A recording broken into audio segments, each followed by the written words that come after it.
Alright, this is something that is definitely going to go into stores too good to be true because this is something out of a TV show or movie. Alright, and it's related to two hapless soldiers who were basically drug mules that got involved in a shootout with the police, and it didn't end well for either for the duo. So alright, so here you go. So army men were allegedly transporting ganja for Kingpin. Two members of the JDF were caught transporting compressing ganja this past Tuesday night in St. Elizabeth were paid to do so by a drug kingpin, according to the source. Quote unquote, we have learned that the soldiers were allegedly paid to transport the drug by a drug kingpin in the area. We're now carrying out investigations into these allegations, the source said. Quote unquote, so far we have one particular individual on our radar, and at the end of our investigation, the question of these soldiers, this individual may be taken into custody.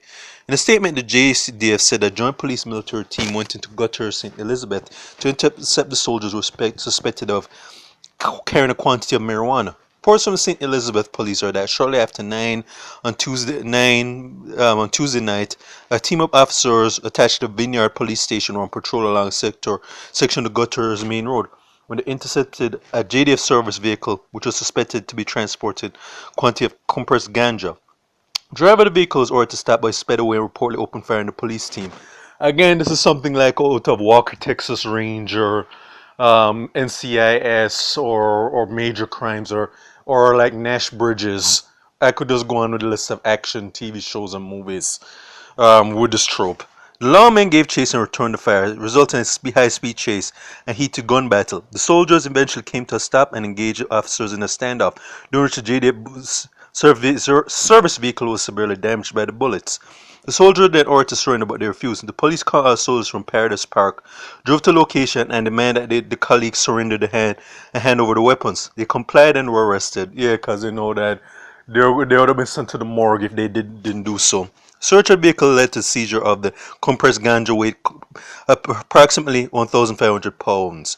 The two corporals are reportedly based at the Paradise Park operating base in Westmoreland. So basically, at the naming names, because investigations are still pending. So there you have it. This is something I'm pretty sure if any Hollywood producers or writers ever read about this or whatever, I'm sure they're going to make this into a episode of a TV show or a movie. And the things I hate about Jamaica is that we have so many surreal stories like this coming out, and we're not capitalizing on that.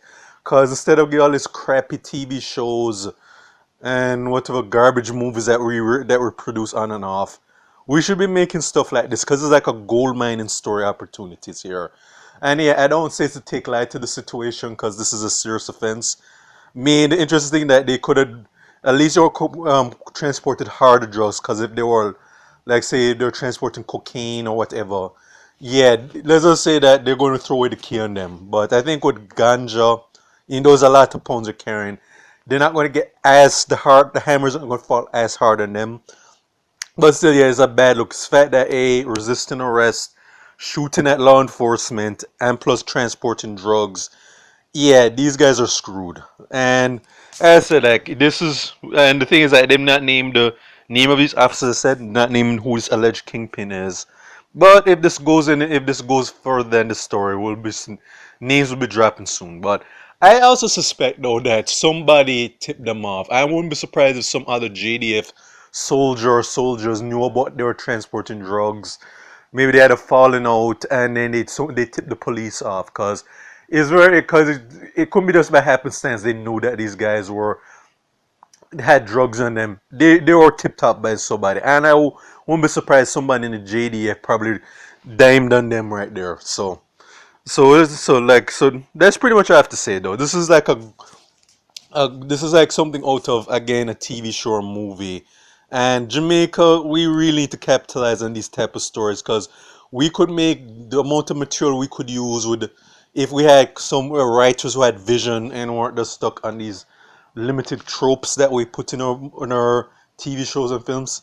They could make a story like this. But then again, like I said, Hollywood, however, all of them, I'm sure if they start reading Jamaican news, they have a gold mine of story ideas. So this is for my main state of Jamaica and the Caribbean. Check out my YouTube pages. Miles Gustin Farron, Miles Productions, and Real Thoughts of Miles. Alright.